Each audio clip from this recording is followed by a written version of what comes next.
గుర్తుపెట్టుకో, సందీప్ రెడ్డి వంగ. పో.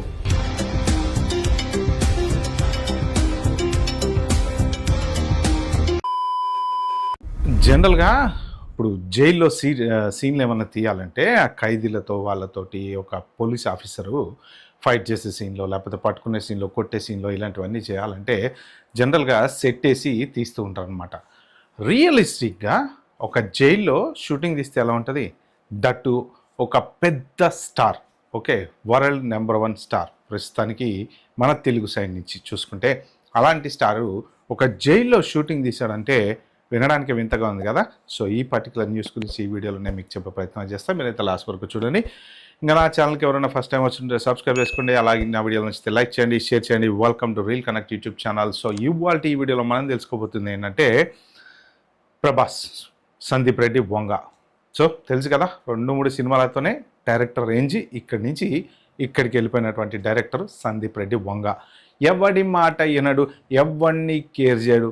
సింపుల్గా సినిమాలో హీరోయిన్ని కూడా ఇట్లా తీసి అవతల పడేశాడు అనమాట. ఎందుకంటే ఏవో కొన్ని సీన్లు ఉంటాయి, ఆ సీన్లలో నేను యాక్ట్ చేయను అది ఇది అని నన్ను చేయమన్నారు అనేసి అప్పుడు ఏదో న్యూస్ వస్తే నీకు ఏం భయపడేది ఏంది, చల్ నువ్వు అసలు వద్దే వద్దు అన్నట్టు సింపుల్గా ఒక ఎక్స్పోజ్ తోటి బయట తీసేసినటువంటి గొప్ప డైరెక్టర్. ఎందుకంటే జనరల్గా డైరెక్టర్లు అంటే చాలా స్ట్రాంగ్గా ఉంటారు అనమాట. వాళ్ళందరిలో one of the strongest director ఎవరయ్యా అంటే సందీప్ రెడ్డి వంగ. సో ఇప్పుడు సందీప్ రెడ్డి వంగ ప్రభాస్ కాంబినేషన్లో వస్తున్నటువంటి సినిమా స్పిరిట్. సో ఈ స్పిరిట్కి సంబంధించి ఒక ఇంట్రెస్టింగ్ జైల్ సీన్ అనేది చెంచల్గూడ జైల్లో సక్సెస్ఫుల్గా కంప్లీట్ చేశారని న్యూస్ అయితే ఉంది. చెంచల్గూడ జైల్ జనరల్గా ఏంటంటే దాంట్లో కరడు కట్టినటువంటి నేరస్తులు ఉంటూ ఉంటారు అలాంటి జైల్లో.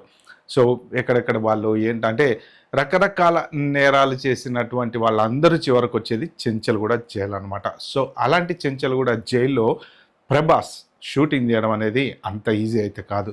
సో అలాంటి షూట్లు చేయడం అంటే డెఫినెట్గా సందీప్ రెడ్డి వంగ వల్లే అవుతుంది. దానికి ఒక ప్లాన్ ఉండాలి, ఎస్పెషల్లీ ఖైదీలు. సో వాళ్ళని జాగ్రత్త చూసుకోవాలి. దాంట్లో మళ్ళీ డమ్మీ ఖైదీలను పెట్టాలి. సో అక్కడ ఖైదీల బేటలో వీళ్ళకి ఎవరైనా మంచి యాక్టర్లు లాగా కనపడితే వాళ్ళని కూడా వీళ్ళలో పెట్టుకొని తీసేటువంటి ఛాన్స్ ఉంది. బట్ వాళ్ళ సేఫ్టీ కూడా ఇంపార్టెంట్. ఎందుకు అంటే జైల్లో ఉండేటువంటి ప్రతి ఒక్క ఖైదీ సేఫ్టీ అనేది ఖచ్చితంగా పోలీసులకి కంపల్సరీ ఇంపార్టెంట్ అనమాట. వాళ్ళని కోర్టుకు తీసుకెళ్లేటప్పుడు కానీ తీసుకొచ్చిన తర్వాత కానీ మళ్ళీ కోర్టుకు తీసుకెళ్ళేటప్పుడు వైద్య పరీక్షలు ఎప్పుడు చేపిస్తూ ఉంటారు అనమాట. సో అలాగా పొరపాటున ఎవరికైనా ఏమైనా జరిగినా కూడా అదొక పెద్ద ఇష్యూ అవుతుంది. మరి చెంచల్గూడ జైల్లో ఎందుకు తీశారు? జనరల్గా జైలు సెట్ చేసి తీసుకోవచ్చు కదా అంటే ఒక రియలిస్టిక్ ఎన్వైరన్మెంట్లో ఉన్నటువంటి ఖైదీలు ఎలా ఉంటారు అక్కడ ఆ రియలిస్టిక్ ప్లేస్లో ఇప్పుడు రామ్ గోపాల్ వర్మ కూడా ఇలానే తీస్తూ ఉంటాడు. క్షణక్షణానికి సంబంధించిన కొన్ని సీన్లు డైరెక్ట్ కోటిలో సుల్తాన్ బజార్లో తీశాడనమాట. ఆల్మోస్ట్ అసలు షూటింగ్ జరుగుతున్న విషయం కూడా ఎవరికి తెలియదు. ఇలా వెంకటేష్ వస్తాడు, అలా ఉరుకుతాడు, అటు నుంచి వెళ్ళిపోతాడు, అయిపోయింది సీన్. సినిమాలో మనం చూసినప్పుడు అవునా, అరే ఇంత భలే వచ్చిందే అంటారనమాట. అంటే అక్కడ ఒక కెమెరా పెట్టుకొని ప్రాపర్గా ప్లాన్ చేసేసుకోవటం, అక్కడ ఉన్న వాళ్ళకు కూడా తెలియకుండా సీన్ జరిగిపోతూ ఉంటుంది అనమాట. క్లోజప్ సీన్లు అవన్నీ తీయాల్సి వచ్చినప్పుడు ఏంటంటే కొంత సేఫ్టీ ఎన్వైర్న్మెంట్ మధ్యలో తీస్తూ ఉంటారు.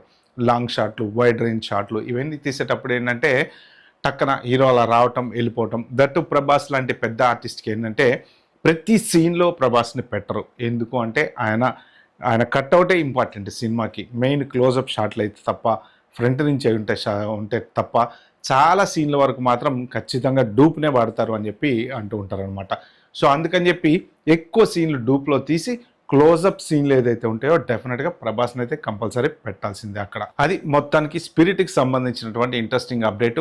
మార్చ్ 2027లో ఈ సినిమా, March 5th అనుకుంటా, March 5th 2027లో ఈ సినిమా రిలీజ్ అయితే కాబోతుంది. ఆల్రెడీ కొత్త కాంట్రవర్సీ అయితే స్టార్ట్ అయింది దీని గురించి. ఆల్రెడీ టైటిల్ ఎవరో వేరే వాళ్ళది కాపీ చేశారని, వాళ్ళు వీళ్ళది కాపీ చేశారని.